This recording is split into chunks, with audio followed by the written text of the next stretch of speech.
여러분 안녕하십니까? 포항 MBC 뉴스데스크입니다.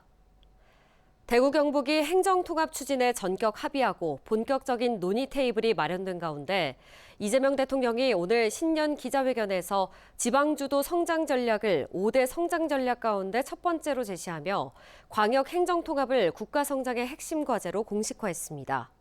특히 현재 추진 중인 대전 충남, 광주 전남 광역 통합 사례를 언급하며 반드시 성공시켜야 할 국가 생존 전략이라며 통합 논의가 정치적 유불리에 따라 통합의 방향이 흔들리는 일은 없을 것이라고 정부 차원의 추진 의지를 재확인했습니다.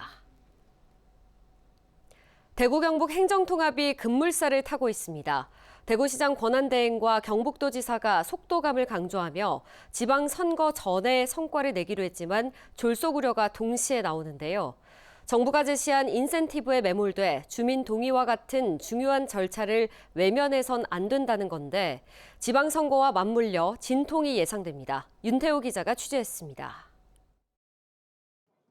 경북도지사 출마를 선언한 이강덕 포항시장은 자신의 SNS를 통해 이재명 정부의 행정통합을 돈으로 사는 행정통합이라고 혹평했습니다. 한정된 세원에서 통합특별시에만 거액을 몰아주는 것은 지자체의 생존 사탕을 뺏는 행위라고 비판했습니다. 연간 5조 원의 인센티브 등 통합특별시에 부여하겠다는 예산과 권력의 집중은 지역 소외를 더 불러올 거라고 꼬집었습니다. 대구 경북의 미래를 바꾸는 문제를 주민 동의 없이 밀어붙이려 한다면 정당화될 수 없다며 졸속 통합에 반대한다고 밝혔습니다. 국가 운영의 기본 틀을 좀 바꾸자고 하는 거거든요. 이런 문제를 놓고 이렇게 선거에 촉박한 일정에 맞춰가지고 이렇게 하는 것은 상당히 졸속으로 될 확률이 높고 지속 가능한 형태도 아니다. 국민의힘 김재원 최고위원은 지방선거에서 통합단체장을 먼저 뽑고 세부 문제를 추후 해결하자는 방식은 위험한 개문발차라고 비판합니다. 통합단체의 명칭이나 소재지 등 기본 설계조차 없는 상태에서 지방선거를 의식한 막무가내식 통합을 멈추고 주민투표 등을 먼저 거쳐야 한다고 주장합니다. 도지사 후보인 최경환 전 경제부총리도 선행 조건부터 해결하는 게 맞다는 의견을 내놨습니다. 대구는 시장 출마 예정자를 중심으로 속도감 있는 추진에 힘을 보태고 있지만 경북은 야권 후보들이 거부감을 나타내는 모습입니다. 여권의 도지사 후보로 거론되는 민주당 임미애 의원도 행정통합을 환영하지만 신뢰를 기반으로 한 사회적 합의가 통합 전 과정에 있어야 한다고 밝혔습니다. 이렇게 서두르다가는 과거와 마찬가지로 지역 주민의 의견이 전혀 수렴되지 않은 채로 소수의 이익이나 정치권의 이익 또는 지역의 특정 영역의 이익만을 위해서 진행될 수 있는 그런 여지를 가지고 있기 때문에 가장 먼저 논의하고도 실패를 거듭해 불신이 큰 만큼 다시 불붙은 행정통합의 길이 순탄치만은 않아 보입니다. MBC 뉴스 윤태호입니다. 경상북도와 대구시가 행정통합을 신속히 추진하는 데 합의한 가운데 후속 조치가 본격 진행됩니다. 이에 따라 경상북도와 대구시는 다음 주에 기조실장을 공동 단장으로 하는 통합 추진단을 공식 출범하고 본격적인 실무 작업에 들어갑니다. 경북도는 다음 달 국회 법안 심의 전까지 도의회 의결 절차를 거칠 방침이지만 경북 북부권의 여론을 어떻게 이끌어낼지가 관건이 될 전망입니다. 임종식 경북교육감은 오늘 오전 경북도청에서 이철우 경북도지사를 만나 대구 경북 행정통합과 관련한 교육 분야 현안을 논의했습니다. 임 교육감은 행정통합 추진 과정에서 교육의 공공성과 자율성이 유지돼야 한다며 특별법 제정 단계부터 교육 분야에 대한 제도적 장치 마련이 필요하다는 입장을 전달했습니다. 임 교육감은 행정통합 논의에서 교육 자치가 훼손돼선 안 된다며 교육감 직선제와 재정 운영의 자율성 보장이 중요하다고 강조했습니다. 경주시 안강읍의 시외버스 정류장이 새롭게 조성됐습니다. 기존 터미널이 문을 닫은 지 9년 만에 다시 정식 정류장이 마련된 건데요. 단순한 승하차 기능을 넘어 시내버스와 택시를 잇는 지역 교통의 거점 역할을 할 것으로 보입니다. 박성화 기자의 보도입니다. 경주시 안강읍에 새롭게 문을 연 시외버스 정류장입니다. 총 사업비 18억 원이 투입돼 지상 1층 규모로 지어졌습니다. 운영 시간은 오전 6시 30분부터 오후 10시까지로 모두 무인으로 운영됩니다. 그동안 간이 정류장에 의존해야 했던 안강읍 주민들은 크게 반기고 있습니다. 안강읍은 지난 2017년 기존 시외버스 터미널 운영자가 수익성 악화로 사업을 접은 뒤 약 9년 동안 정식 정류장이 없었습니다. 이 때문에 주민들은 물론 옥산서원 등 안강 일대 문화유산을 찾는 관광객들까지 큰 불편을 겪어왔습니다. 위치가 안강읍 중심지와 다소 떨어져 있다는 일부 아쉬움의 목소리도 나오지만 주민들은 대체로 교통 여건 개선에 대한 기대감을 나타냈습니다. 시외버스 터미널이 없어져서 많이 불편했는데 교통 문제가 좀 해결되지 않을까 기대를 하고 있고요. 이번 정류장은 단순한 승하차 공간을 넘어 지역 교통의 환승 거점으로 활용될 예정입니다. 시내버스 환승을 통해 중심권 접근성을 높이고 행복택시와 연계해 교통 취약 지역 주민들의 이동권도 한결 좋아질 것으로 보입니다.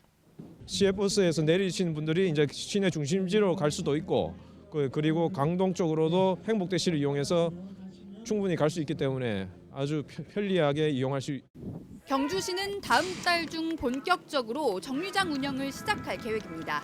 MBC 뉴스 박성아입니다. 포항 칠포해수욕장에 포항시 근로자 다목적 야영장이 준공됐습니다. 포항시는 한국자산관리공사 땅 7,000제곱미터를 빌려 캐러밴 9개 동, 야영사이트 18면, 샤워장, 취사장, 족구장 등을 갖춘 야영장을 만들었습니다. 시는 공개 모집을 통해 민간 위탁 운영자를 선정한 뒤 3월 중 정식 운영할 방침이며 포항 지역 노동자에게는 20%, 시민은 10%의 이용 요금을 할인합니다. 영덕군은 지난해 고향사랑 기부금 37억 3천만 원을 모금해 도내 군 단위 지자체 가운데 1위를 차지했습니다. 영덕군은 2024년에도 11억 원을 모금하며 도내 1위에 오른 바 있으며 지난해 3월 초대형 산불로 큰 피해를 입었을 당시에는 지정기부금 20억 원을 받아 산불 피해 복구에 큰 힘이 되기도 했습니다. 군은 모금한 기부금을 영덕문화센터 조성, 귀농귀촌 생태학교 운영, 생활미던 기동처리반 운영 등에 활용할 계획입니다. 일하는 부모들을 위한 10시 출근제, 경상북도가 2년 전 도입해 호응을 얻었는데 정부가 올해 전국 확대 방침을 밝혔습니다. 기대감이 크지만 정작 근로 현장에서 당장 적용하긴 어렵다는 목소리가 나오고 있습니다. 엄지원 기자가 보도합니다. 아침마다 벌이는 등원 등교 전쟁. 일하는 부모들에겐 하루 중 가장 바쁜 시간입니다. 신발 신고. 어린이집 가야 돼. 이 시간을 조금이라도 벌어주자는 취지에서 나온 10시 출근제는 경상북도가 광주에 이어 2년 전 도입해 일하는 부모들로부터 큰 호응을 얻었습니다.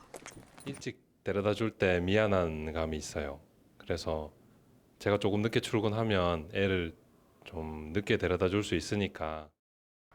이 제도를 올해부터 정부가 육아기 10시 출근제로 전면 시행합니다. 육아기 근로시간 단축 제도와 별개로 자녀가 만 12세 이하거나 초등학교 6학년 이하인 근로자가 출근을 최대 1시간 늦추거나 퇴근을 1시간 앞당길 수 있도록 한 제도입니다. 합산의 1시간 범위 안에서 출근 30분, 퇴근 30분 나눠 쓰는 것도 가능하지만 근로자 한 명당 자녀 수와 상관없이 최대 1년까지만 사용할 수 있습니다. 근로시간 축소가 임금 삭감으로 이어지지 않도록 정부가 제도를 도입한 중소 중견기업에 근로자 1인당 월 30만 원씩 장려금을 지급합니다. 육아기 10시 출근제가 국가 사업으로 확대됐지만 근로 현장에서 바로 적용하는 데에는 한계가 있습니다. 넘어야 할 절차가 남아있기 때문입니다. 법으로 사용이 보장되는 육아휴직과 달리 사업주의 동의가 있어야만 사용할 수 있습니다. 육아휴직처럼 법제화된 게 아니기 때문에 무조건 해줘야 될 필요가 없어요. 법정에서 오케이 했을 때. 실제로 노동자가 이 제도를 쓰려면 취업규칙이나 인사규정 정비가 필요하고 사업장에 따라 노사 간 합의도 요구됩니다. 노동조합이 없는 중소기업이 대부분인 현실에서 육아 부담이 큰 근로자가 먼저 제도를 제안하고 사업주의 동의를 이끌어내는 과정 자체가 쉽지 않다는 지적이 나옵니다. 사업주가 동의해서 규정 개정, 취업 규칙 개정이라는 절차적 단계를 넘어서야 되기 때문에 사업주의 인식 전환이 좀 전제되는 제도다. 신청할 수 있는 난이도 측면에서. 때문에 제도가 현장에 제대로 안착하려면 정부 차원의 적극적인 홍보와 사업주를 향한 실질적인 권고가 필요하다는 목소리가 커지고 있습니다. MBC 뉴스 엄지연입니다. 용산 참사 진상규명위원회는 용산 참사 17주기를 맞아 김석기 의원의 경주 지역구 사무실 앞에서 규탄 기자회견을 열었습니다. 위원회는 2009년 용산 참사 당시 서울지방경찰청장으로서 진압작전을 지휘했던 김석기 국회의원의 책임을 지적하며 사건에 대한 철저한 진상규명과 책임자 처벌을 요구했습니다. 당시 진압 과정에서 6명이 사망한 만큼 진상규명위원회는 다시는 이런 비극이 반복되지 않도록 명확한 책임 규명이 필요하다고 강조했습니다.